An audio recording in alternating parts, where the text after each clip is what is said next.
ಹೀಗೆ ಒಂದೊಂದೊಂದೊಂದೊಂದೇ ಬರುತ್ತೆ. ಈ ಹುಟ್ಟು ಸಾವಿನ ಮಧ್ಯೆ ಅಂದ್ರೆ ಇದಕ್ಕೆ ಕಾರಣವೇನು ಅಂತಂದಾಗ ಎಲ್ಲರೂ ಒಂದು ಸಣ್ಣ ಶಬ್ದವನ್ನು ಉಪಯೋಗಿಸ್ತಾರೆ. ಅಧ್ಯಮದಲ್ಲಿ ಉಪಯೋಗಿಸ್ತದೆ, ಕರ್ಮ ಸಿದ್ಧಾಂತವನ್ನು ತರ್ತೀವಿ.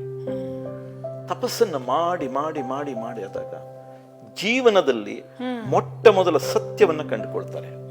ಏನು ಅಂದ್ರೆ, ಎಷ್ಟೇ ನಾವು ಮೆಡಿಟೇಷನ್ ಮಾಡ್ತೀವಿ ಅಂದ್ರೂ ಕಣ್ಮುಚ್ಕೊಂಡ್ರು ಏನೋ ಒಂದು ಬರ್ತಾನೇ ಇರೋದು. ಸೊ ಈಗ ಆದಿಶಂಕರಾಚಾರ್ಯರು ಹೌದು, ಅವ್ರು ಪಡೆದ್ಬಿಟ್ರು ಅನ್ಸತ್ತೆ ಆತ್ಮದರ್ಶನವನ್ನು ಮಾಡಿ ಅವರು ಪ್ರಕಾಯ ಪ್ರವೇಶವನ್ನು ಮಾಡ್ತಾರೆ. ಹೌದು, ಅವರ 17ನೇ ವಯಸ್ಸಿನಲ್ಲಿ, ನಾನು ಮುಂದೆ ಒಂದ್ಸರಿ ನಿಮ್ಮ ವಾಹಿನಿಯ ಮೂಲಕ ಸಂಖ್ಯಾಶಂಕರ ಅಂತ ಒಂದು ಕೊಡ್ತೀನಿ. ಅದರಲ್ಲಿ ಸಂಖ್ಯೆಯ ಮೂಲಕ ಆದಿಶಂಕರಾಚಾರ್ಯರ ಜೀವನ ಚರಿತ್ರೆಯನ್ನು ಹೇಳ್ತಾ ಹೋಗೋಣ. ಹೌದಾ? ಸಂಖ್ಯೆ ಇಂಟ್ರೆಸ್ಟಿಂಗ್. ಇಲ್ಲಿ 17ನೇ ವಯಸ್ಸಿನಲ್ಲಿ ಮಂಡನ ಮಿಶ್ರರ ಜೊತೆ ವಾದವಾದಾಗ ಮಂಡನ ಮಿಶ್ರರ ಹೆಂಡತಿಯಾಗಿರ್ತಕ್ಕಂಥ ಉಭಯ ಭಾರತಿ ಒಂದು ಪ್ರಶ್ನೆಯನ್ನು ಕೇಳ್ತಾರೆ, ಕಾಮದ ಬಗ್ಗೆ ಕೇಳ್ತಾರೆ. ಇದಕ್ಕೆ ಅವ್ರಿಗೆ ಗೊತ್ತಿರಲ್ಲ, ಹುಟ್ಟು ಸನ್ಯಾಸಿ, ಅದಕ್ಕೆ ಅವ್ರು ಪರಕಾಯ ಪ್ರವೇಶ ಮಾಡ್ತಾರೆ. ಈ ಪರಕಾಯ ಪ್ರವೇಶ ಅಂದ್ರೆ ಏನು ಅಂದ್ರೆ, ತಮ್ಮ ದೇಹವನ್ನು ಬಿಟ್ಟು ಪ್ರಾಣಮಯ ಕೋಶದ ಮೂಲಕ ಇನ್ನೊಂದು ದೇಹವನ್ನು ಸೇರ್ಕೊಳ್ಳೋದು. ನಮ್ಮ ಚಂದ್ರಶೇಖರ ಭಾರತೀ ಸ್ವಾಮಿಗಳಿದ್ರಲ್ಲ, ಅವ್ರಿಗೆ ಕರ್ತಲಾಮಲಕವಾಗಿತ್ತು ಈ ವಿದ್ಯೆ. ಅದೇ ಇದ್ರಲ್ಲೂ ದಿವಂಗತಃ ಆಮೇಲೆ ಭುವಂಗತಃ ಅಂತ ಕಾಳಿದಾಸ ಪಿಕ್ಚರಲ್ಲಿ ನೋಡಿರೋದು ಅದೇ ಸೇಮ್ ಇರಬಹುದು ಇದು ಅಂತ ಅನ್ಕೋತಾ ಇದ್ದೇನೆ. ಅಲ್ಲಿ ಏನು ಅಂತಂದ್ರೆ, ಪ್ರಾಣವನ್ನ ಅನುಸಂಧಾನ ಮಾಡಿ 2 ಭಾಗ ಮಾಡಿ ಅಲ್ಲಿ ಕೊಡ್ತಕ್ಕಂಥದ್ದು. ಎರಡು ಭಾಗ ಮಾಡಿ ಕೊಡ್ತಕ್ಕಂಥ, ಒಂದು ಭಾಗ ಮಾತ್ರ ಇನ್ನೊಂದು ದೇಹ ಸೇರ್ಕೊಂಡು 2 ಭಾಗ ಆಗಿ ಕೊಡ್ತಕ್ಕಂಥದ್ದು. ಓಕೆ. ಅಂದ್ರೆ ಹಿಂದೆ ಏನಾಗ್ತಿತ್ತು ಅಂತಂದ್ರೆ ಚರ್ಮ ಶ್ಲೋಕ ಅಂತ ಹೇಳೋರು. ಅದೇ ನಾ ಹೇಳಿದ್ದು ಇವಾಗ, ಇದನ್ನೇ ಹೇಳಿದ್ದು ಚರ್ಮ ಶ್ಲೋಕ. ಈ ಚರ್ಮ ಶ್ಲೋಕವನ್ನ ಹೇಳಿದಾಗ ಯಾರಲ್ಲಿ ಆ ಶಕ್ತಿ ಜಾಗೃತವಾಗಿರುತ್ತೆ, ಚರ್ಮ ಶ್ಲೋಕದ ಮೂಲಕ, ಆ ಶಬ್ದದ ಮೂಲಕ ಅವರ ದೇಹದಲ್ಲಿ ಇರತಕ್ಕಂಥ ಆತ್ಮ ಅಥವಾ ನಾವು ಜೀವ ಅಂತ ಏನ್ ಬೇಕಾದ್ರೆ ಕರಿಬಹುದು, ಪ್ರಾಣ ಅಂತ ಕರಿಬಹುದು, ಅದನ್ನು ಅನುಸಂಧಾನ ಮಾಡಬಹುದಾಗಿತ್ತು. ಹೊಟ್ಟೋಗೋದು ಮತ್ತೆ ಅದು ಕೊಟ್ಟಾಗ ಅವ್ರಿಗೆ ಜೀವ ಬರೋದು. ಈ ಶಕ್ತಿ ಕಾಳಿದಾಸನಲ್ಲಿ ಇತ್ತು. ಇದು ನಾವು ಬೇರೆ ಎಲ್ಲೂ ನೋಡಲ್ಲ, ಕಾಳಿದಾಸನಲ್ಲಿ ಇತ್ತು. ಯಾಕಂದ್ರೆ ಕಾಳಿಯವರ ಪುತ್ರ, ಆ ಶಕ್ತಿ ಇತ್ತು, ಅವನು ನಡೆಸ್ಕೊಂಡು ಹೋದ. ಇಲ್ಲಿ ಆದಿಶಂಕರಾಚಾರ್ಯರು ಪರಕಾಯ ಪ್ರವೇಶನ ಮಾಡಬೇಕಾದ್ರೆ ತಮ್ಮ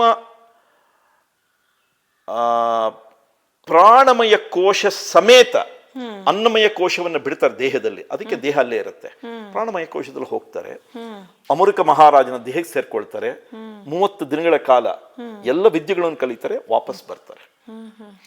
ಬಂದ ಮೇಲೆ ಹೋಗಿ ಉತ್ತರವನ್ನು ಕೊಡ್ತಾರೆ, ಗೆಲ್ತಾರೆ. 32ನೇ ವಯಸ್ಸಿನಲ್ಲಿ ಅವರು ಇದಕ್ಕೆ ಹೋಗ್ತಾರೆ, ಎಲ್ಲಿ ನಮ್ಮ ಕಾಶ್ಮೀರದಲ್ಲಿ. ಅಲ್ಲಿ ಸರ್ವಜ್ಞ ಪೀಠವೇರ್ಬೇಕಾದ್ರೆ ಅಶರೀರವಾಣಿ ಆಗತ್ತೆ. ನೀನು ಸುಖವನ್ನ ಪಡೆದಿರ್ತಕ್ಕಂಥವನು ಸನ್ಯಾಸಿ ಅಂತ ಹೇಳ್ತಿದ್ಯಾ, ನೀನ್ ಇದಕ್ಕೆ ಅರ್ಹನೆ ಎಂದಾಗ ಅವರೊಂದು ಉತ್ತರ ಕೊಡ್ತಾರಲ್ಲಿ. ಅದ್ಭುತವಾಗಿರ್ತಕ್ಕಂಥ ಚಿಂತನೆ ಅದು. ಅವ್ರು ಹೇಳ್ತಾರೆ, ನನ್ನ ದೇಹದಿಂದ ನಾನು ಸುಖ ಪಡಲಿಲ್ಲ, ಜ್ಞಾನವನ್ನು ಪಡೆದೆ. ದೇಹ ಅಂದ್ರೆ ಯಾವುದು? ಅನ್ನಮಯ ಕೋಶ. ಎಲ್ಲಿತ್ತು ನನ್ನ ದೇಹ? ಇರಲಿಲ್ವಲ್ಲ. ಪ್ರಾಣಮಯ, ಮನೋಮಯ, ವಿಜ್ಞಾನಮಯ, ಆನಂದಮಯ. ಬರೀ ಜ್ಞಾನವನ್ನು ಪಡ್ಕೊಳ್ತಾ ಇದ್ದೀನಿ, ದೇಹ ಸುಖವಿಲ್ಲಿತ್ತು. ಸೊ ದೇಹ ಸುಖ ಇಲ್ಲ ಆದ್ಮೇಲೆ ಮತ್ತೇನ್ ನನಗೆ? ಕರ್ಮ ಲೇಪವೇ ಇಲ್ಲ. ತಕ್ಷಣ ಭಗವತಿನೇ ಹೇಳ್ತಾಳೆ, ಅಪ್ಪ ನೀನು ಅದಕ್ಕೆ ಅರ್ಹನಾಗಿದೀಯ ಅಂತ ಹೇಳ್ತಾಳೆ. ಇರ್ತಾರೆ. ಇಲ್ಲಿ ನಾವು ಅರ್ಥ ಮಾಡ್ಕೊಳ್ಬೇಕಾಗಿರೋದೇನು ಅಂತಂದ್ರೆ, ಆ ರೀತಿಯಾಗಿರ್ತಕ್ಕಂಥ ಸಾಧನೆಯನ್ನು ಮಾಡಿದಂತ ಅನೇಕ ಜನ ನಾವು ನೋಡ್ತೀವಿ. ಅದಕ್ಕೆ ಹೇಳಿದ ಚಂದ್ರಶೇಖರ ಭಾರತೀ ಸ್ವಾಮಿಗಳು, ಅವ್ರಿಗೂ ಸಹಿತ ಈ ಪರಕಾಯ ಪ್ರವೇಶದ ಜ್ಞಾನವಿತ್ತು, ಕರತಲಮಾಲಕವಾಗಿತ್ತು. ಒಂದೇ ಸಮಯದಲ್ಲಿ ಅನೇಕ ಕಡೆ ಇರ್ತಕ್ಕಂಥದ್ದು. ಶ್ರೀಕೃಷ್ಣ ಈಗ 16,000 ಅವನ ಹೆಂಡತಿಯರಿದ್ರು ಅಂತ. 14 ಜನ ಇರ್ತಿದ್ನೆ, ಅವನಿಗಿರ್ತಕ್ಕಂಥ ಶಕ್ತಿ ಇತ್ತು.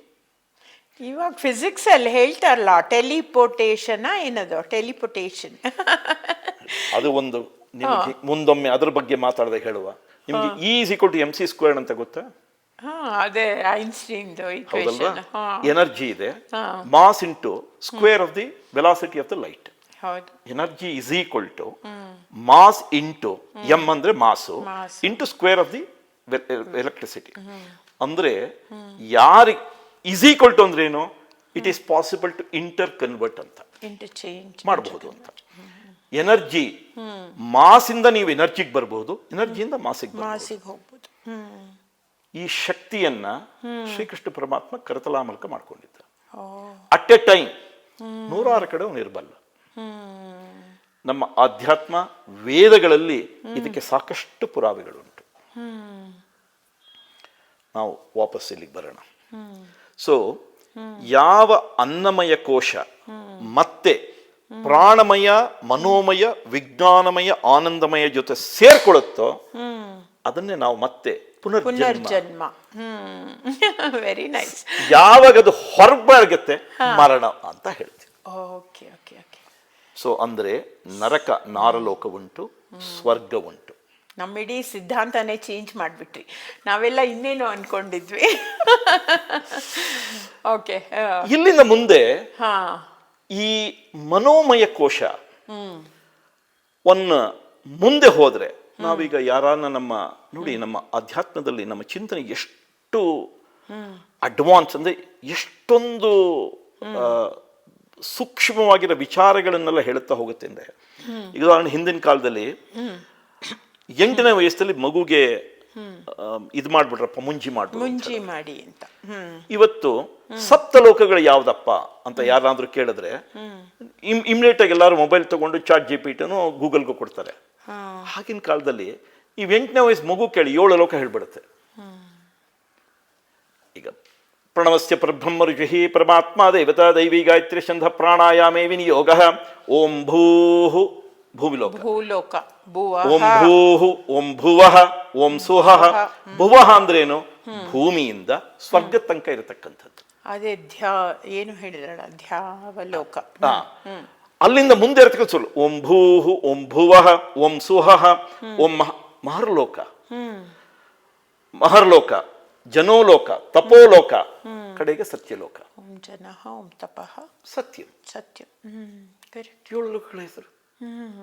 ಎಷ್ಟು ಸುಲಭವಾಗಿ ಮಕ್ಕಳಿಗೆ ಹೇಳಿಬಿಡ್ತಾರೆ ಬಾಯಲ್ಲಿ. ಇದನ್ನ ಎಲ್ಲ ಹುಡುಕ್ಬೇಕು ಅಂತಾರೆ. ಅಂದ್ರೆ ಅದಕ್ಕೆ ನಾನು ಹೇಳತ್ತು, ನಮ್ಮ ಆಧ್ಯಾತ್ಮದಲ್ಲಿ ಆ ಚಿಂತನೆ ಅನ್ನತಕ್ಕಂಥದ್ದು ಬಹಳ ಪ್ರೌಢ ಇದರಿಂದ ಕೂತಿರ್ತಕ್ಕಂಥದ್ದು. ಪಂಚಕೋಶಗಳಲ್ಲಿ 2 ಕೋಶಗಳ ಬಗ್ಗೆ ನಾವು ಹೇಳಿದ್ವಿ. ಅನ್ನಮಯ ಕೋಶ, ಪ್ರಾಣಮಯ ಕೋಶ. ಮನೋಮಯ ಕೋಶ ಅನ್ನತಕ್ಕಂಥದ್ದು ಸ್ವರ್ಗದಲ್ಲಿ. ನಾನು ಏನು ಹೇಳಿದೆ?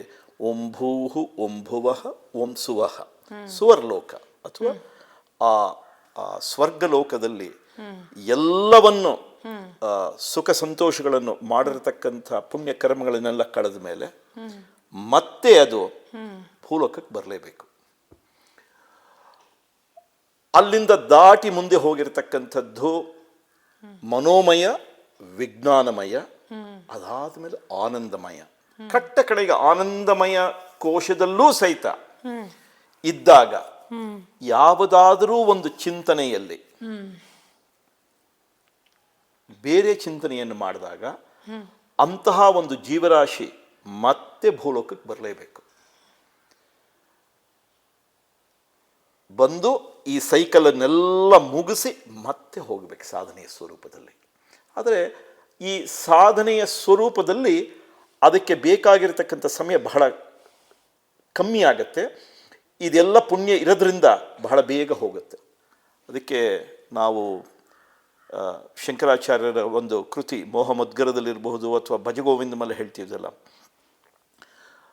ಪುನರಪಿ ಜನನಂ ಪುನರಪಿ ಮರಣಂ ಪುನರಪಿ ಜನನಿ ಜಠರೇ ಶಯನಂ ಇಹ ಸಂಸಾರೇ ಬಹುದುಃಖಾರೇ ಕೃಪಯಾಪಾರೆ ಪಾಹಿ ಮುರಾರೆ ಅಂತ ಹೇಳ್ತೀವಿ. ಭಜ ಗೋವಿಂದಂ ಗೋವಿಂದಂ ಭಜ ಮೂಢಮತೆ. ಅಂದರೆ ಮೂಢರಾಗಿರ್ತಕ್ಕಂಥ ಜೀವರಾಶಿಗಳಿಗೆ ಗೋವಿಂದನ ಮಹಿಮೆಯ ಮೂಲಕ ಜೀವನದಲ್ಲಿ ಇರತಕ್ಕಂಥ ಎಲ್ಲ ಕಷ್ಟಗಳನ್ನು ಕರ್ಮಗಳನ್ನು ನಿವಾರಣೆಯನ್ನು ಮಾಡ್ತಾ ಮಾಡ್ತಾ ಮಾಡ್ತಾ ಕಟ್ಟಕಡೆಗೆ ಅವನ ಪಾದವನ್ನು ನಂಬಿದರೆ ನಿಮಗೆ ಆ ಆತ್ಮಜ್ಞಾನದ ದರ್ಶನವಾಗುತ್ತೆ. ಆ ಆತ್ಮದಲ್ಲಿ ನೀವೊಬ್ಬರಾಗ್ತೀರ. ಆಗ ನಮಗೆ ಮತ್ತೆ ಪುನರ್ಜನ್ಮ ಅನ್ನತಕ್ಕಂಥದ್ದಿಲ್ಲ. ಅಂದರೆ ಅಷ್ಟು ಸುಲಭವಾಗಿ ಸಿಗತಕ್ಕಂಥದ್ದಲ್ಲ. ಪ್ರಾಣಮಯ ಕೋಶದಲ್ಲಿದ್ದಾಗಲೂ ನಾವು ಮತ್ತೆ ಬರಬಹುದು, ಮನೋಮಯ ಕೋಶದಲ್ಲಿದ್ದಾಗಲೂ ಸ್ವರ್ಗದಲ್ಲಿದ್ದರೂ ಮತ್ತೆ ಬರಬಹುದು, ಅಲ್ಲಿಂದ ಮುಂದೆ ವಿಜ್ಞಾನಮಯದಲ್ಲಿದ್ದರೂ ಮತ್ತೆ ನಾವು ಜೀವವನ್ನು ತಳಿಬೇಕಾಗಬಹುದು, ಆನಂದಮಯ ಕೋಶದಲ್ಲಿದ್ದಾಗಲೂ ಸಹಿತ ನಮ್ಮ ಚಿಂತನೆಯಲ್ಲಿ ಯಾವುದೇ ಲೋಪದೋಷಗಳಿದ್ದರೆ ಮತ್ತೆ ಬರ್ತೀವಿ. ಎಷ್ಟು ಸುಲಭ ಅಲ್ಲ ಅದು. ಅಂದರೆ ಸಾಧನೆಯ ಸ್ವರೂಪ ಅಲ್ಲಿಯ ತನಕ ಇರುತ್ತೆ. ಇದು ಯಾವುದೇ ಒಂದು ಸ್ವರೂಪದಿಂದ ಸಹಿತ ನಾವು ಮತ್ತೆ ಒಂದು ಜೀವವನ್ನು ತಳೆದಿದ್ದೇ ಆದರೆ ಅದು ಮತ್ತೆ ಪುನರ್ಜನ್ಮ ಅಂತ ನಾವು ಕರಿತೀವಿ. ತಳಲಿಲ್ಲ ಅಂತಂದರೆ ಮೋಕ್ಷ ಅಂತ ನಾವು ಕರ್ಕೊಂಡು ಹೋಗ್ತಿರ್ತೀವಿ. ಸರ್, ಇದು ಮನೋಮಯ ಕೋಶದಿಂದ ವಿಜ್ಞಾನಮಯ ಕೋಶ ಇನ್ನೂ ಒಂದು ಹಂತ ಮೇಲೆ ಅಂತ ಹೇಳ್ತೀರಾ? ಸೊ ಏನು ಅದರಲ್ಲಿ ಏನು ಮಾಡ್ತೀವಿ ನಾವು? ಮನೋಮಯ ಕೋಶದಲ್ಲಿ ಹ್ಯಾಪಿನೆಸ್ನ ಕಂಡುಹಿಡ್ಕೊಳ್ಳೋಕೆ ಟ್ರೈ ಮಾಡ್ತೀವಿ.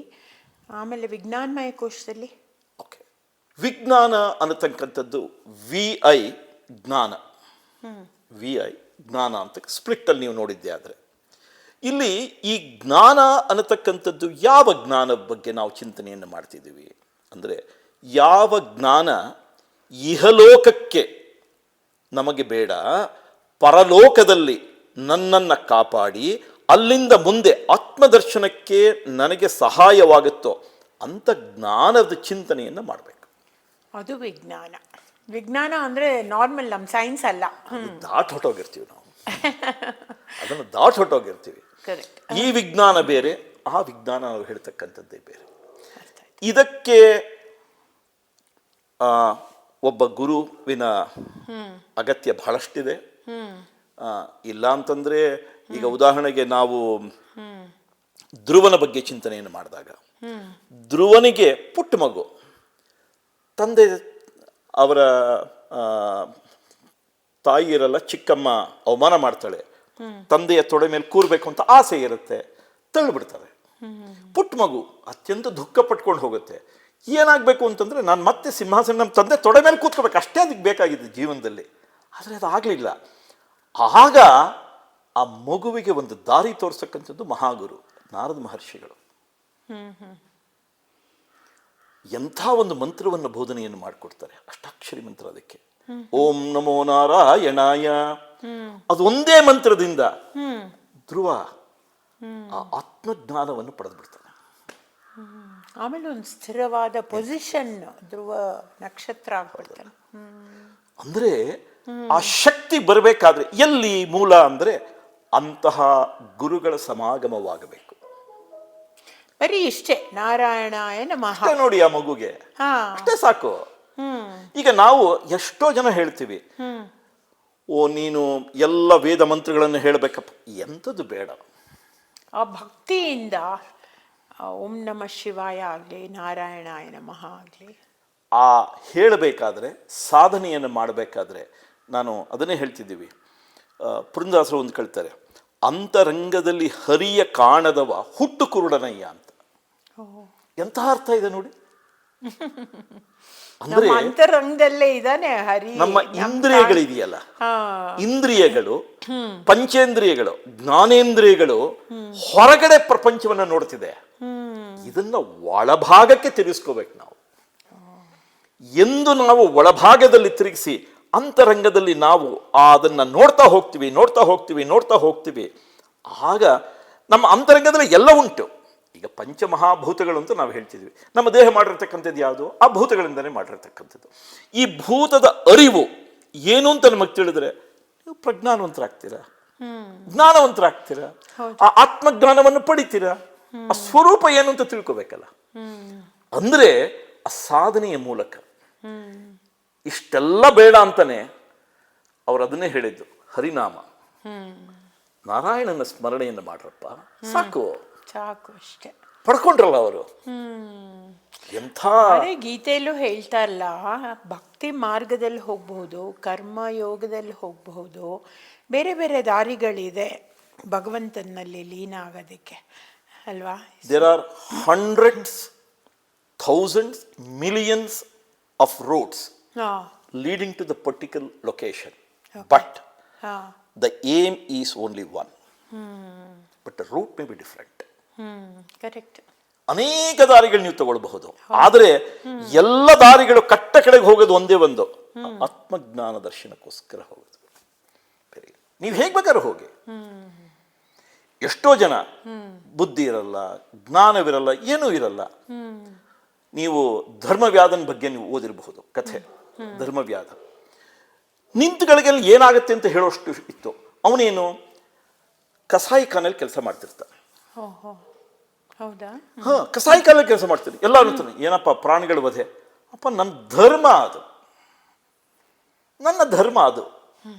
ಆದರೆ ಆ ಧರ್ಮವನ್ನು ಹೇಗೆ ಪರಿಪಾಲಿಸ್ಕೊಂಡು ಹೋಗ್ಬೇಕು ಹಾಗೆ ಮಾಡ್ಕೊಂಡು ಹೋಗ್ತಿರ್ತಾರೆ. ಅದು ಬಿಟ್ಟು ಬೇರೆ ಏನಿಲ್ಲ.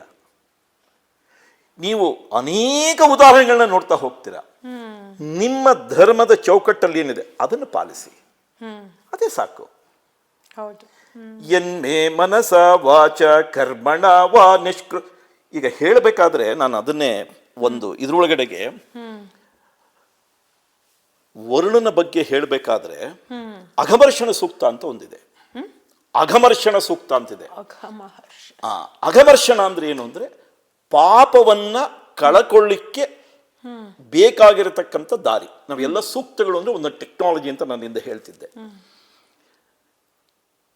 ಅಲ್ಲಿ ನಾವು ಮಾಡಿರೋ ಪ್ರತಿಯೊಂದು ಪಾಪಗಳನ್ನ ಕಳಕೊಂಡು ಈ ಭೂಮಿಯನ್ನು ಬಿಟ್ಟು ಮತ್ತೆ ಹೋಗ್ಲಿಕ್ಕೆ ಏನು ಅಂತ ಅರ್ಥವನ್ನು ನಿಮ್ಗೆ ಯಾರನ್ನ ಬೇಕು ಅಂದ್ರೆ ಅಘಮರ್ಷಣ ಸೂಕ್ತ.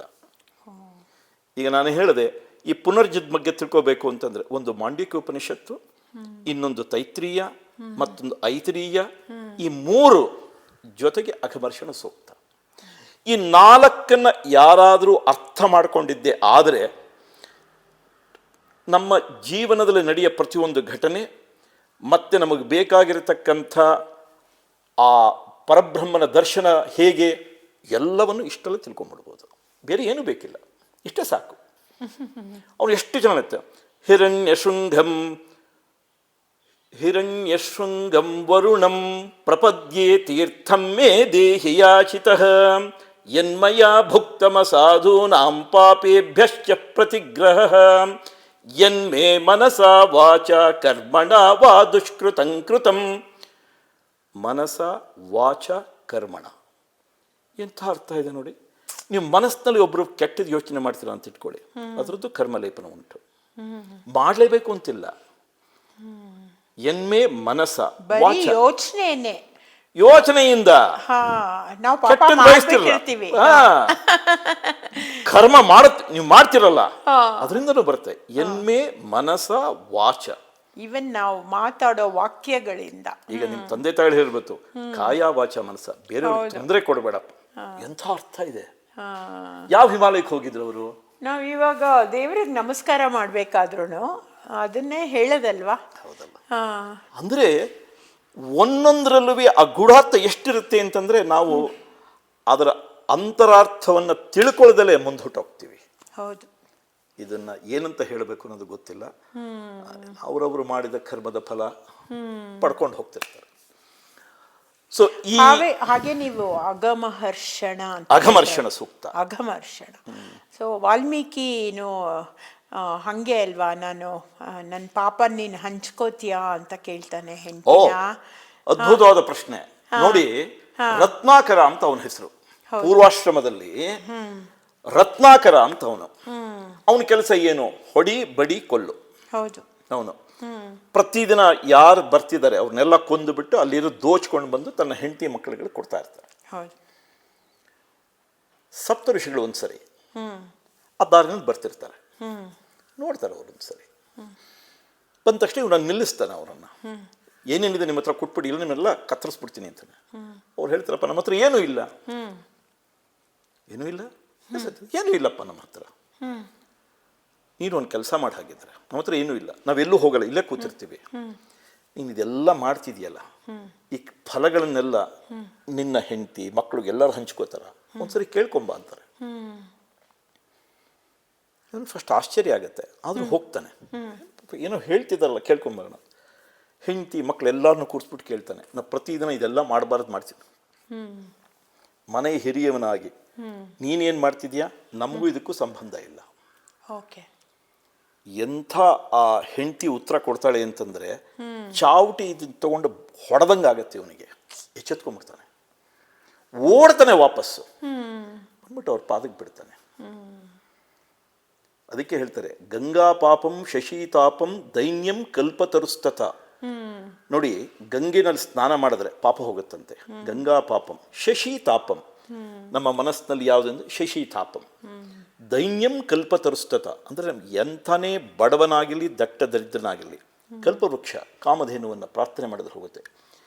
ಈ ಮೂರು ಏನು ಕೊಡುತ್ತೆ, ಇದನ್ನು ನೀವು ಪಡ್ಕೋಬೇಕು ಅಂತಂದರೆ ಧರ್ಮದಲ್ಲಿ ನಡ್ಕೊಂಡು ಹೋಗಿರ್ತಾರಲ್ಲ, ಅಂಥವರ ದರ್ಶನ ಮಾಡಬೇಕಂತೆ, ಅಂಥವರ ಜೊತೆ ಸತ್ಸಂಗ ಮಾಡಬೇಕಂತೆ, ಅಂಥವರ ಆಶೀರ್ವಾದ ಪಡ್ಕೊಂಡ್ಬಿಟ್ರೆ ಇದೆಲ್ಲವನ್ನು ಕೊಟ್ಬಿಡ್ತಾರಂತೆ. ಇದೇ ರತ್ನಾಕರನು ವಾಲ್ಮೀಕಿ ಆಗಲಿಕ್ಕೆ ಕಾರಣವಾಗಿತ್ತು. ಎಲ್ಲ ಪಾಪಗಳು ಹೊಟ್ಟೋಗುತ್ತೆ. ರಾಮನ ಶಬ್ದವೇ ಗೊತ್ತಿರಲಿಲ್ಲ ಅವನಿಗೆ. ಮರ ಮರ ಮರ ಮರ ಅನ್ಕೊಂಡು ಹೋಗಿ ರಾಮ ಆಗ್ಬಿಟ್ಟು. ಹೇಗಿರ್ಬೇಕು, ಎಂಥ ಒಂದು ಅಧ್ಯಾತ್ಮದಲ್ಲಿ. ಅದಕ್ಕಾಗಿ ಹೇಳೋದು, ಯಾರು ಹೇಳಲ್ಲ, ಓ ನೀನು ಬೆಳಗ್ಗೆ ಎದ್ದು 5 ಗಂಟೆಗೆ ಹೇಳ್ಬೇಕಪ್ಪ, ಚಳಿದಲ್ಲಿ ಎದ್ದು ಸ್ನಾನ ಮಾಡಿ ತಣ್ಣೀರಲಿ ಮೊಗಟ ಉಟ್ಕೊಂಡು, ಯಾರು ಹೇಳಲ್ಲ.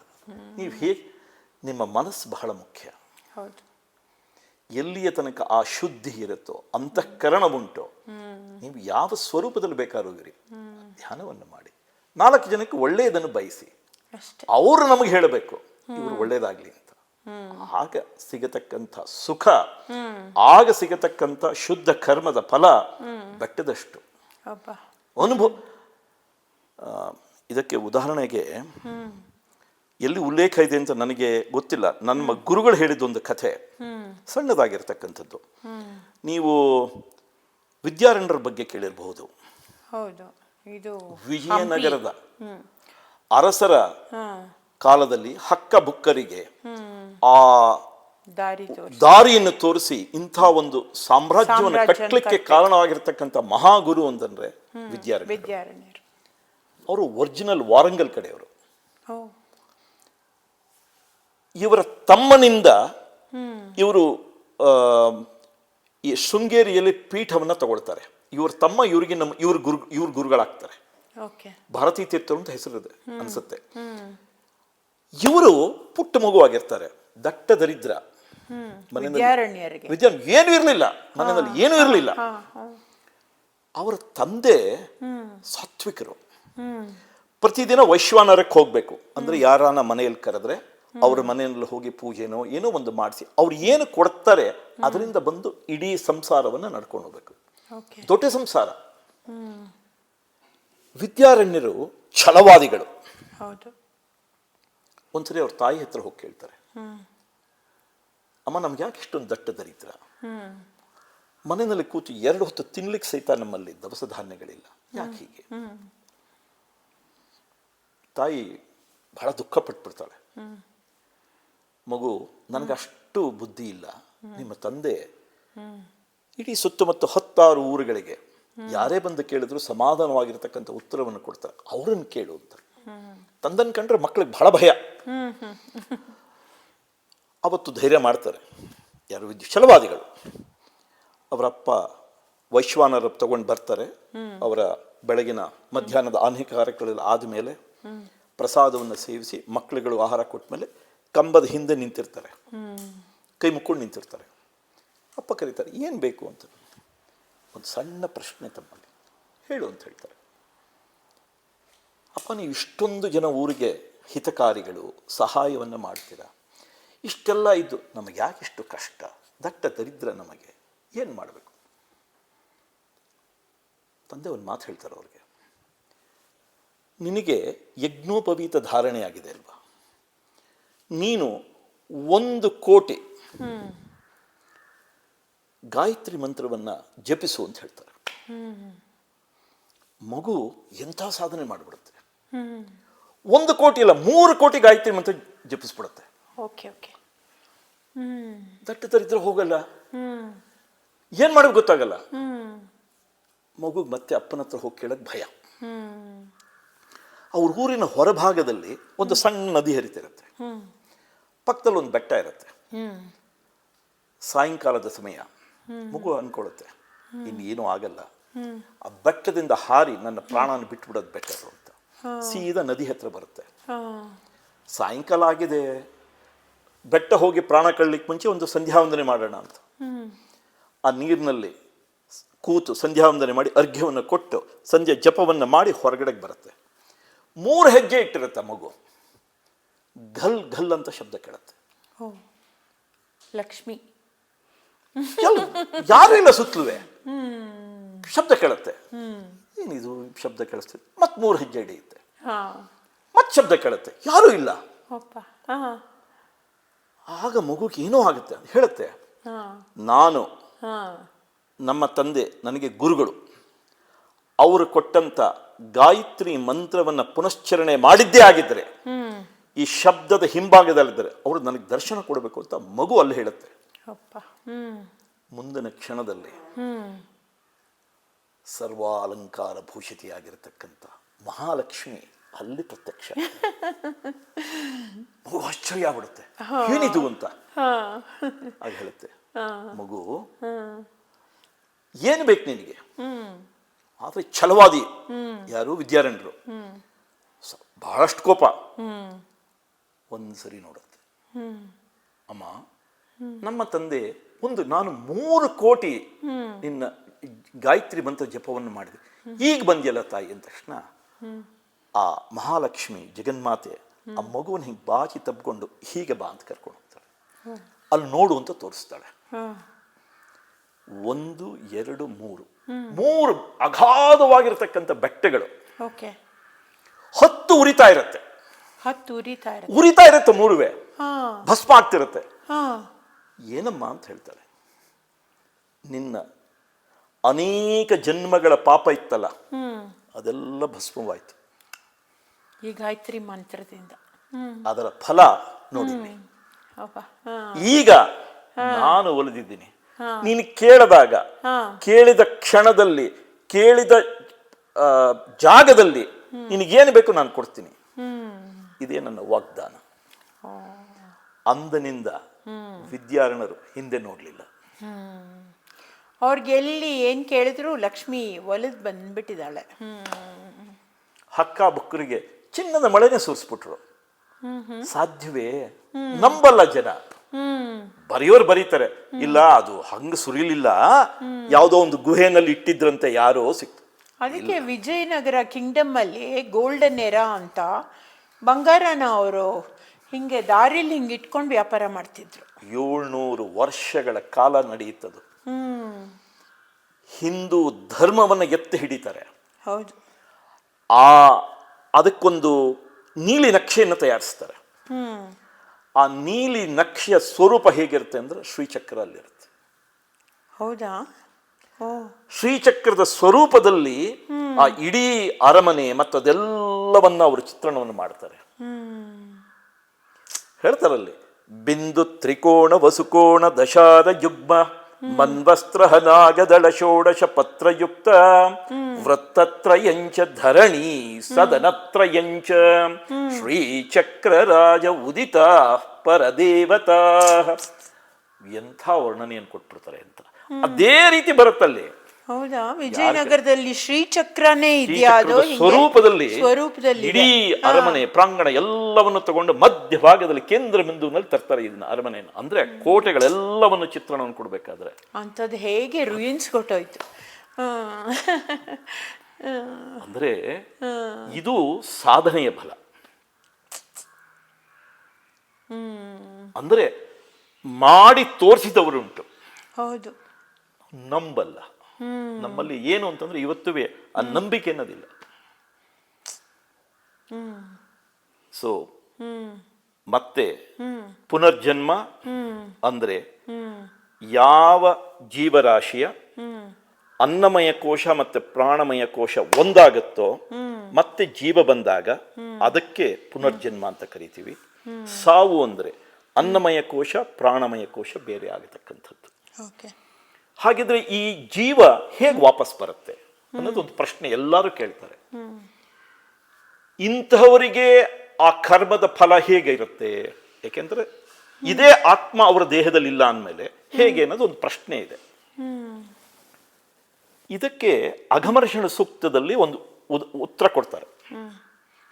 ಇಲ್ಲಿ ಏನ್ ಹೇಳ್ತಾರೆ ಅಂತಂದ್ರೆ, ಈ ವರುಣ ಮಳೆ ಇರ್ತಲ್ಲ, ಮಳೆಯನ್ನು ಸುರಿಸ್ತಾನೆ, ವರುಣನೇ ಕಾರಣ. ಹೌದು. ಅಷ್ಟದಿಕ್ಪಾಲಕರಲ್ಲಿ ವರುಣ ಒಬ್ಬ. ಮಳೆಯನ್ನು ಸುರಿಸಿದಾಗ ಪ್ರತಿಯೊಂದು ಜೀವರಾಶಿ, ಈ ಬ್ರಹ್ಮಾಂಡದಲ್ಲಿ ಬರ್ತೀವಿ, ಪ್ರತಿಯೊಂದು ಜೀವರಾಶಿಯ ಬರಲಿಕ್ಕೆ ಕಾರಣ ಅಂತಂದ್ರೆ ಆಪ ಅಂದರೆ ನೀರು. ನೀರು ಸರ್ವಂ ಆಪಮಯಂ. ಒಂದಾನೊಂದು ದಿನ ಪ್ರಳಯವಾದಾಗ ಇದಿಷ್ಟು ಮತ್ತೆ ಹೋಗೋದು ಆಪ. ಪ್ರಳಯವಾದಾಗ ಮುಳುಗೋದು ನೀರಲ್ಲೇ. ಬಂದಿದ್ದೆಲ್ಲಿಂದ? ನೀರಿನಿಂದ. ಕಡೆಗೆ ಹೋಗೋದು ನೀರಿನೊಳಗೆ. ಈ ಮಳೆಯನ್ನು ಸುರಿಸಿದಾಗ ಈ ಪ್ರಾಣಮಯ, ಮನೋಮಯ, ವಿಜ್ಞಾನಮಯ, ಆನಂದಮಯ ಕೋಶ which is dwelling in on the topmost layer, ಮಳೆನಲ್ಲಿ ಮತ್ತೆ ವಾಪಸ್ ಬರಬೇಕು. ಎಲ್ಲಿಗೆ ಬರುತ್ತೆ? ಭೂಲೋಕಕ್ಕೆ, ಭೂಮಿಗೆ ಬರುತ್ತೆ. ಈ ಭೂಮಿಗೆ ಬಂದಾಗ ಏನಾಗುತ್ತೆ? ಈ ಭೂಮಿಗೆ ಬಂದಾಗ ಇದನ್ನ ಈ ಸಸ್ಯಗಳಲ್ಲಿ ಈ ಆಹಾರದ ಮೂಲಕ ಆ ಯಾರ ಕರ್ಮದ ಅಧಿಕಾರಿ ಇರ್ತಾನೋ ಇದಕ್ಕೆ, ಅವರಿಗೆ ಈ ಆಹಾರ ಅವರ ದೇಹಕ್ಕೆ ಹೋಗುತ್ತೆ. ಆ ದೇಹದಿಂದ ಹುಟ್ಟತಕ್ಕಂಥದ್ದೇ ಆ ರೇತಸ್ಸು, ಸ್ಪರ್ಮ್ ಅಂತ ಏನು ಕರಿತೀವಲ್ಲ ಅದು. ಈಗ ನಾನು ಕರ್ಮಗಳನ್ನು ಮಾಡಿದೆ. ನನ್ನ ಕರ್ಮ ಮುಂದಿನ ನನಗೆ ಹೇಗೆ ಬಂತು ಅಂದರೆ, ನನ್ನ ಅವಸಾನದ ನಂತರ ನನ್ನ ಅನ್ನಮಯ ಕೋಶ ಇಲ್ಲಿ ಬಿದ್ದು ಹೋಯ್ತು. ಪ್ರಾಣಮಯ, ಮನೋಮಯ, ವಿಜ್ಞಾನಮಯ, ಆನಂದಮಯ ಕೋಶ ಮೇಲಿದೆ. It is dwelling. ವರುಣನ ಕೃಪೆಯಿಂದ ಮಳೆಯಿಂದ ಮತ್ತೆ ಭೂಮಿಗೆ ಬಂದು ಸಸ್ಯದಲ್ಲಿ ಸೇರಿ ಆಹಾರ ಸ್ವರೂಪದಲ್ಲಿದ್ದಾಗ ನಾನೇ ನನ್ನ ಕೋಶಗಳಲ್ಲಿ ಹೇಳಿರ್ತೀನಿ ನನ್ನ ಜೀವನ ಹೀಗೆ ನಡಿಬೇಕು ಅಂತ. ಅದೇ ಕರ್ಮ. ಇದು ಅಂತಹ ತಂದೆ ತಾಯಿಗಳ ಮೂಲಕ ಹೋಗಿ ಅವರ ದೇಹದಲ್ಲಿ ರೇತಸ್ ಸ್ಪರ್ಮ್ ಆಗಿ ಸಮಾಗಮವಾದಾಗ ಗರ್ಭಧಾರಣೆಯಾಗಿ ಮತ್ತೆ ನಾನು ಹುಟ್ಟು ಬರ್ತೀನಿ. ಇಲ್ಲಿ ಏನು ನಾವು ತಿಳ್ಕೊಳ್ಬೇಕಾಗಿರೋದು, ಪ್ಯೂರ್ ಎನರ್ಜಿ ಅಂತ ನಾವೇನು ಕರಿತೀವಿ ಅದು ಆತ್ಮ. ಆತ್ಮಕ್ಕೆ ಇದು ಯಾವುದೂ ಇಲ್ಲ. ಇಲ್ಲಿ ಇರತಕ್ಕಂಥದ್ದು ಯಾವುದು, ಬರತಕ್ಕಂಥದ್ದು ಇದೆಲ್ಲವನ್ನು ಸೇರಿದಾಗ ಜೀವ ಅಂತ ಒಂದು ಬಂದಿದೆ. ಜೀವಕ್ಕೆ ಆತ್ಮ ಬೇಕು. ಆತ್ಮ ಇಲ್ಲ ಅಂದ್ರೆ ಜೀವ ಏನೂ ಮಾಡೋಕ್ಕಾಗಲ್ಲ. ನಾನು ಅವಾಗಲೇ ಹೇಳಿದ ಹಾಗೆ ಈ ಆತ್ಮ ಬಂದಾಗ ಆತ್ಮಕ್ಕೆ ಕರ್ಮಲೇಪನವಿಲ್ಲ, ಜೀವಕ್ಕುಂಟು.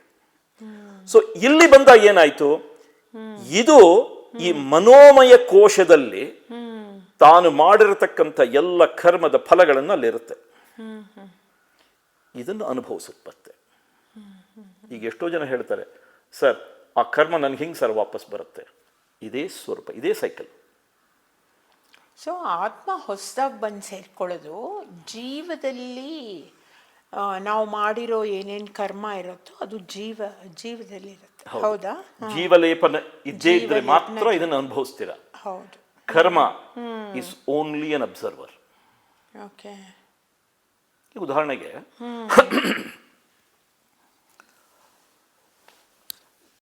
ನಮ್ಮ ವೈದ್ಯರಿಗೆ ಒಂದು ಸಣ್ಣ ಪ್ರಶ್ನೆ. ತಾಯಿಯ ಗರ್ಭದಲ್ಲಿ ಮಗು ಇರುತ್ತಲ್ಲ, ತಾಯಿಯ ಗರ್ಭದಲ್ಲಿ ಮಗು ಇದ್ದಾಗ ಯಾವಾಗ ಈ ಮಗು ಹೊರಗಡೆ ಬರುತ್ತೆ ಅನ್ಬೇಕಾದ್ರೆ ಅವರಿಗೆ ಆ ಪ್ರಸವದ ವೇದನೆ ಆಗತ್ತೆ, ಅಂದ್ರೆ ನೋವು ಅಂತ ಏನು ಕರಿತೀವಿ. ಇದನ್ನ ನಿರ್ಧಾರ ಮಾಡೋರು ಯಾರು? ಈ ನೋವಿದೆಯಲ್ಲ, ಯಾಕೆ ಆ ಕ್ಷಣದಲ್ಲೇ ಬರುತ್ತೆ. ಮುಂಚೆ ಯಾಕೆ ಬರಲಿಲ್ಲ? ವೈದ್ಯರು ಹೇಳಲ್ಲ. ವೈದ್ಯರು ಒಂದು ಉತ್ತರ ಕೊಡ್ತಾರೆ, ಇಲ್ಲ, now it is fully developed this one, so an account of which that pain is coming. ಇಲ್ಲ, ಆ ಕ್ಷಣದಲ್ಲಿ ಜೀವ ಮೊದಲನೆಯ ದಿನದಿಂದ ಇತ್ತು, ನವಮಾಸಗಳ ನಂತರವೂ ಜೀವ ಉಂಟು. ಆ ಕ್ಷಣದಲ್ಲಿ ಈ ಆತ್ಮ ಅಥವಾ ಪ್ರಾಣ ಸೇರ್ಕೊಳ್ಳುತ್ತೋ ಆ ಕ್ಷಣದಲ್ಲಿ ಅವರಿಗೆ ಲೇಬರ್ ಪೇನ್. ಸೊ ಗರ್ಭಕೋಶದಲ್ಲಿದ್ದಾಗ ಬರೀ ಜೀವವಾಗಿ ಉಳಿದಿರುತ್ತೆ ಮಗು. ಜೀವಾತ್ಮವಾಗಿ ಬರ್ಬೇಕಂದ್ರೆ ಇದು ಬಂದು ಡೆಲಿವರಿ ಆಗ್ಬೇಕು. ಇದಕ್ಕೊಂದು ಸಣ್ಣ ಉದಾಹರಣೆನೂ ಕೊಡಬಹುದು. ಈ ಉದಾಹರಣೆಗೆ, ನೀವು ಒಂದು ಮನೆ ಕಟ್ಸ್ಬೇಕು ಅಂತ ಇಟ್ಕೊಳ್ಳೋಣ. ನೀವೇನು ಒಬ್ಬ ಆರ್ಕಿಟೆಕ್ಟ್ ಇಟ್ಕೋತೀರ, ಒಬ್ಬ ಮೇಸನ್ ಇಟ್ಕೋತೀರ. ಆರ್ಕಿಟೆಕ್ಟ್ ಏನ್ ಮಾಡ್ತಾನೆ? ಪ್ಲಾನ್ ಮಾಡ್ತಾನೆ, ಸ್ಟ್ರಕ್ಚರ್ ಪ್ಲಾನ್ ಮಾಡ್ತಾನೆ. ಮೇಸನ್ ಏನ್ ಮಾಡ್ತಾನೆ? ಕಟ್ತಾನೆ. ನೀವ್ ಯಾವಾಗ ಮನೆಗೆ ಬರೋದು? ಗೃಹ ಪ್ರವೇಶ ಆದ್ಮೇಲೆ ಬರ್ತೀರ. ಆ ಗೃಹ ಪ್ರವೇಶ ಮಾಡ್ಬೇಕಾದ್ರೆ ನಿಮ್ದು ಏನ್ ಕಂಡೀಷನ್? ಮನೆ ಎಲ್ಲ ಮುಗಿದಿರ್ಬೇಕು, ಹೌದಾ? ಮುಗಿಯೋ ಟೈಮ್ನಲ್ಲಿ ನೀವು ಬರ್ತೀರಾ. ಅಂದ್ರೆ ನೀವು ಆಕ್ಯುಪೈ ಮಾಡ್ಕೊಳ್ಳೋದು ನೀವು ಆತ್ಮ ಅನ್ಕೊಳ್ಳಿ. ಎಲ್ಲ ಕಂಪ್ಲೀಟ್ ಆದ್ಮೇಲೆ ಆತ್ಮ ಒಳ ಹೋಗುತ್ತೆ.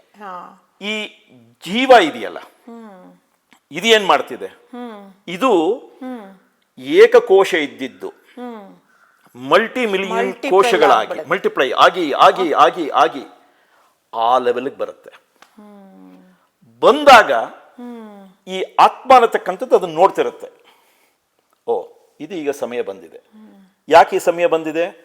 ಕರ್ಮ ಫಲ ಕೊಡ್ಬೇಕಾದ್ರೆ ಹಾಗೆ ಎಷ್ಟೋ ಜನ ಹೇಳ್ತಾ ಇದ್ದಾರೆ, ನಾನು ಗರ್ಭವತಿ ಆದಮೇಲೆ ನಮಗೆ ತುಂಬ ಒಳ್ಳೇದಾಯಿತು. ಎಷ್ಟೋ ಜನ ಹೇಳ್ತಾರೆ. ಯಾಕೆ ಒಳ್ಳೇದಾಯಿತು ಅಂದರೆ, ಯಾವ ಕ್ಷಣದಲ್ಲಿ ಅದು ಗರ್ಭವತಿ ಆಯಿತು ಆ ಕ್ಷಣದಿಂದ ಒಳ್ಳೇದಾಯಿತು ಅಂತಂದರೆ ಅದರಲ್ಲಿ ಏನೋ ಒಂದು ಶುಭ ಸೂಚನೆಗಳನ್ನು ಕೊಡ್ತಾ ಇದೆ ಅಂತ. ಅಂದರೆ the dividends of the past, ಹಿಂದೆ ಮಾಡಿರದ ಕರ್ಮದ ಫಲವನ್ನ ಆಗ್ಲೇ ಕೊಡ್ತಾ ಹೋಗುತ್ತದೆ. ಎಷ್ಟೋ ಜನ ಹೇಳ್ತಾರೆ, ಈ ನನ್ನ ಮಗ ಹುಟ್ಟಿದಪ್ಪ, ಬಂಗಾರ ಸುರಿದೋಯ್ತು ನನಗೆ, ನನ್ನ ಪ್ರಾಬ್ಲಮ್ಗಳೆಲ್ಲ ಸಾಲ್ವ್ ಆಯ್ತು, ನನ್ನ ಮಗಳು ಹುಟ್ಟುದು ಏನಪ್ಪ ಮಹಾಲಕ್ಷ್ಮಿ ಅಂದಾಗ ಹೇಗ ಡೀಟ್ಸ್ ಬಂತು? ಇದೇ ಉತ್ತರ ಅದಕ್ಕೆ. ಆಮೇಲೆ ಆತ್ಮನು ಸಮ್ಮೈಲ್ಸ್ಬೇಕಲ್ಲ, ಒಂದು ಕಡೆಯಿಂದ ವಾಯು ಅಗ್ನಿ ಅದೆಲ್ಲ ಬಂದು ಒಂದು ಸೇರಿ ಆಮೇಲೆ ಗರ್ಭದೊಳಗೆ ಹೋಗ್ಬೇಕು ಅಲ್ವಾ? ನಾನು ಅದಕ್ಕೆ ನಿಮ್ಗೆ ಮೊದಲನೇ ಒಂದು ಉತ್ತರ ಕೊಟ್ಬಿಟ್ಟೆ. ಮೊದಲನೆಯ ಜೀವಕೋಶ ಇದೆಯಲ್ಲ, ನಾನು ನಿಮ್ಗೆ ಹೇಳಿದೆ, ಅದು ಅಂಡಾಣುವ ಜೊತೆ ಬಂದಾಗ ಈ ಜೀವಕೋಶ ಅಲ್ಲಿ ಎಂಟರ್ ಆಗ್ಬೇಕಾದ್ರೆ ಅದ್ರ ಒಳಗಡೆ ಪಂಚಭೂತಗಳಿರುತ್ತೆ. ಅದ್ರೊಳಗೆ ಇರುತ್ತೆ. ನಿಮ್ಗೆ ನಾನು ಪ್ರೋಟೋಪ್ಲಾಸಮ್ ಅಂತ ಹೇಳಿದೆ. ಆಮೇಲೆ ಅದ್ರ ಒಳಗೆ ಎಲ್ಲ ಇದು ಅದರಲ್ಲೇ ಇರುತ್ತೆ. ಅದು ಬೆಳೆಯುತ್ತೆ. ಅದಿರಲಿಲ್ಲ ಅಂತಂದ್ರೆ ಬೆಳೆಯಲ್ಲ. ಸೊ ಒಳಗಡೆನೆ ಆತ್ಮ ಇರುತ್ತೆ. ಆತ್ಮ ಇಲ್ಲ, ಒಳಗಡೆ ಇರತಕ್ಕಂಥದ್ದು ಜೀವ. ಬರೀ ಪಂಚಭೂತಗಳಿರುತ್ತೆ. ಅದು ಯಾವಾಗ ಈ ಜೀವ ಮಲ್ಟಿಪ್ಲೈ ಆಗಿ ಬೆಳೆದು ಬೆಳೆದು ಬೆಳೆದು ಒಂದು ಸಮಯದ ಅದಕ್ಕೆ ಚೌಕಟ್ಟಿದೆ. ಈ ಸಮಯಕ್ಕೆ ಬಂದಾಗ ಅದಕ್ಕೆ ಗೊತ್ತು ಯಾವ ಸಮಯಕ್ಕೆ ಪ್ರಾಣ ಅಥವಾ ಆತ್ಮ ಅಲ್ಲಿ ಬರಬೇಕು ಅಂತ. ಇದೆಲ್ಲವನ್ನೂ ಸೈನ್ಸ್ಗೆ ಕೋರಿಲೇಟ್ ಆಗ್ತಾ ಇದೆ.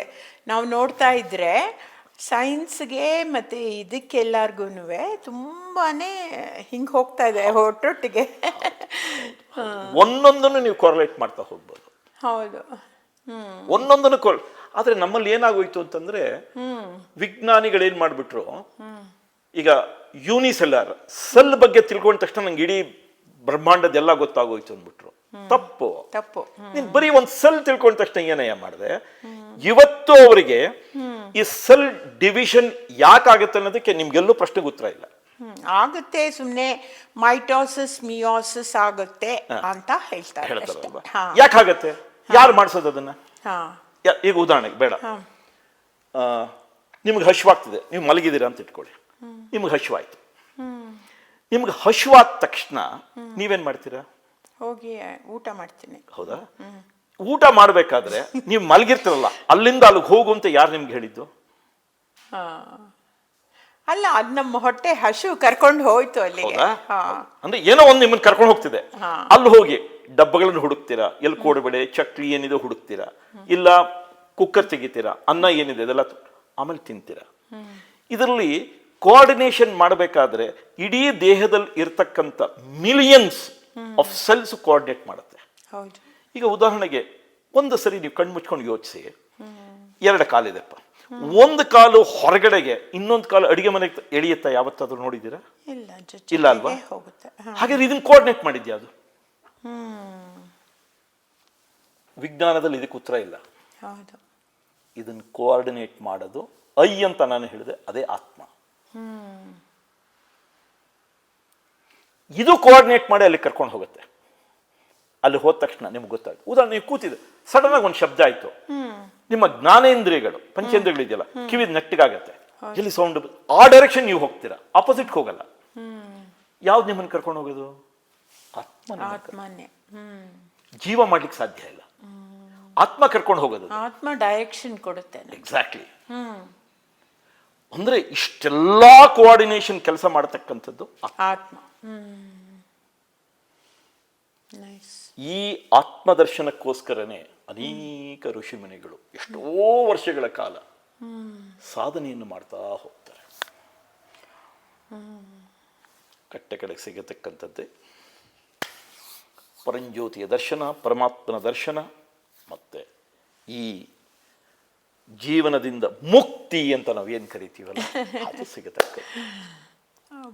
ಎಷ್ಟು ಆ ಜ್ಞಾನ ಭಂಡಾರ, ನೀವು ಅದು ಹೆಂಗೆ ಇಷ್ಟು ತುಂಬಿಕೊಂಡಿದ್ದೀರಾ, ಆಮೇಲೆ ಎಷ್ಟು ಚೆನ್ನಾಗಿ ಹೇಳಿದ್ರಿ ಅದನ್ನ. Very nice. ತೈತ್ರಿಯ ಉಪನಿಷತ್ತಲ್ಲಿ ಪ್ರಾಣದ ಬಗ್ಗೆನೇ ಒಂದು ಕೊಡ್ತಾರೆ. ಪ್ರಾಣಂ ದೇವ ಅನುಪ್ರಾಣಂತಿ ಮನುಷ್ಯ ಪಶವಶ್ಚಯೇ ಪ್ರಾಣೋ ಹಿ ಭೂತಾನಾಮಾಯುಃ ತಸ್ಮಾತ್ ಸರ್ವಾಯುಷಮುಚ್ಯತೆ ಸರ್ವಮೇವತ ಆಯುರ್ಯಂತಿ ಯೇ ಪ್ರಾಣಂ ಬ್ರಹ್ಮೋಪಾಸತೆ. 1 ಮಿಲಿಮೀಟರ್ಷ್ಟು ಡಿವಿಯೇಷನ್ ಇಲ್ಲ.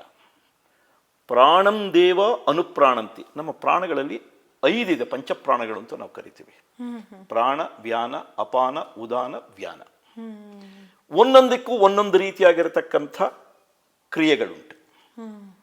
ಈ 5 ಒಟ್ಟಿಗೆ ಕೂಡಿದ್ರೆ ನಾವು ಅದನ್ನ ಪಂಚಪ್ರಾಣ ಸೇರಿದ ಪ್ರಾಣ ಅಂತ ನಾವು ಕರಿತೀವಿ. ಅನುಪ್ರಾಣಂತಿ ಮನುಷ್ಯ ಪಶವಶ್ಚಯೇ. ಮನುಷ್ಯರೊಬ್ಬಳೇ ಅಲ್ಲ, ಎಲ್ಲ ಪ್ರಾಣಿ ಪಕ್ಷಿಗಳಲ್ಲೂ ಉಂಟು. ಪ್ರಾಣೋ ಹಿ ಭೂತಾನಾಮಹಿ. ಹಿಂದೆನೇ ಇತ್ತಪ್ಪ ಅದು, ಈಗಲ್ಲ, ಅದು ಹಿಂದೆನೇ ಇತ್ತು. ಎಲ್ಲ ಭೂತಗಳಲ್ಲೂ ಇದೆ ಅದು. ತಸ್ಮಾತ್ ಸರ್ವಾಯುಷ ಮುಚ್ಚತಿ, ಎಲ್ಲದರಲ್ಲೂ ಉಂಟು. ಸರ್ವಮೇವತ ಆಯುರ್ಯಂತಿ. ಅದರ ಆಯಸ್ಸು ಮುಗಿದ ತಕ್ಷಣ ಎಲ್ಲೋಗತ್ತಿದ್ದು, ಎಲ್ಲಿಂದ ಬಂತು ಹಂಗೆ. ಇದಕ್ಕಿನ್ನ ಕ್ರಿಸ್ಟಲ್ ಕ್ಲಿಯರ್ ಏನ್ ಬೇಕು? ಕರೆಕ್ಟ್. ಎಂತ ಅದ್ಭುತವಾಗಿರ್ತಕ್ಕಂಥ, ಅದ್ಭುತ. ನಂಗೆ ಮೈ ರೋಮಾಂಚನ ಆಗ್ತಾ ಇದೆ ನೀವು ಒಂದೊಂದು ಹೇಳ್ತಾ ಇದ್ರೆ. ನಮ್ಮ ಆಧ್ಯಾತ್ಮದಲ್ಲಿ ಇರತಕ್ಕಂಥ ತಿರುಳು. ಹೌದು. ಅರಿತು ಬಾಳಿದ್ರೆ ಸ್ವರ್ಗ ಸುಖ, ಇಲ್ಲದಿದ್ದರೆ ನರಕ. ಇದನ್ನು ತಿಳ್ಕೊಳ್ಬೇಕು. Okay, thank you so much Ranganath sir. ಎಷ್ಟು ನಿಮ್ಮ ಆಳವಾದ ಜ್ಞಾನನ ಇವತ್ತು ನಮ್ಮ ಜನರಿಗೆ ಕೊಟ್ಟಿದ್ದೀರಾ ಅಂದರೆ, ನಾವೇನೋ ಎಲ್ಲೋ ಕನ್ಫ್ಯೂಷನ್ನಲ್ಲಿದ್ವಿ ಇಷ್ಟು ದಿನ, ನಮಗೆ ಗೊತ್ತಿರಲಿಲ್ಲ ಇದೆಲ್ಲ ಹಿಂಗೆ ಅಂತ. ಸೊ ವಿಜ್ಞಾನ ಏನೂ ಇಲ್ಲ ಅಂತ ಅನಿಸ್ತಾ ಇದೆ ನನಗೆ ಇದ್ರ ಮುಂದೆ. ನೀವು ಕೊಟ್ಟಂಥ ಈ ಜ್ಞಾನ ಮತ್ತು ಈ ಇದರಲ್ಲಿರೋ ಒಂದೊಂದು ಶಕ್ತಿ ಆಗಲಿ, ನಮ್ಮ ಈ ಒಂದೊಂದಕ್ಕೂ ಅರ್ಥ ಕೊಟ್ರಿ. ಪಂಚಪ್ರಾಣ ಅಂದರೆ ಏನು, ನಮ್ಮ ನಮ್ಮ ಜೀವ ಅಂದರೆ ಏನು, ಆತ್ಮ ಅಂದರೆ ಏನು, ಎಲ್ಲದಕ್ಕೂ ಅರ್ಥ ಕೊಟ್ಟಿದ್ದೀರಾ ಇವತ್ತು. ಇದು ಒಂದು ನನ್ನ ಏನಂತ ಹೇಳ್ಬೋದು ಅಂದರೆ, ನನ್ನ ಪೂರ್ವಜನ್ಮದ ಸುಕೃತ ಫಲ ಅಂತ ತಿಳ್ಕೊತೀನಿ. Thank you so much. ನಮ್ಮ ಸ್ಪಾರ್ಕ್ ಇಗ್ನೈಟಿಂಗ್ ಮೈಂಡ್ಸಿಗೆ ಬಂದು ನೀವು ಇಷ್ಟೊಂದು ಜ್ಞಾನನ ನಮ್ಮೆಲ್ಲರ ವ್ಯೂವರ್ಸ್ ಜೊತೆ ಹಂಚ್ಕೊಂಡಿದ್ದಕ್ಕೆ. ಮತ್ತೆ ಇನ್ನೂ ಮುಂದುವರ್ಸೋಣ. ನಿಮ್ಮಲ್ಲಿರೋ ಎಲ್ಲ ಜ್ಞಾನನೂ ನಾನು I have to draw it out ಅಂತ ಅನಿಸ್ತಿದೆ ನನಗೆ. Thank you sir, thank you so much. ಸರ್ವೇ ಜನ ಸುಖಿನೋ ಭವಂತು, ಸಮಸ್ತ ಸನ್ಮಂಗಳಾನಿ ಭವಂತು, ಆತ್ಮಜ್ಞಾನ ಪ್ರಾಪ್ತಿರಸ್ತು. ಶ್ರೀರಾಮ ತಾಯಿ ಜಗನ್ಮಾತೆ.